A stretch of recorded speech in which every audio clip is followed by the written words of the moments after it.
3 दिवसाची करा ही स्वामी सेवा. स्वामी महाराज एकतरी तुमची इच्छा नक्की पूर्ण करतील. मित्रांनो, तुम्हाला ही सेवा गुरुवारच्या दिवशी सुरू करायची आहे. गुरुवार, शुक्रवार आणि शनिवार फक्त 3 दिवस ही सेवा करायची आहे. दर आठवड्याला करा, महिन्यातून एकदा करा किंवा फक्त एकच वेळेस करा, पण गुरुवारच्या दिवशी करा.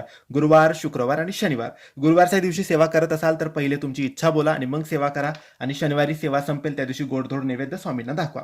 आता ही सेवा कशी करायची? तर पहिल्या दिवशी तुम्ही ही सेवा करत असाल तर पहिल्या दिवशी तुम्हाला स्वामी चरित्र सारामृताचे 1 ते 7 अध्याय वाचायचे आहे. एकूण पहिले 7 अध्याय. त्यानंतर श्री स्वामी समर्थ या नामाचा जप 3 माळ आणि तारक मंत्र 1 वेळेस.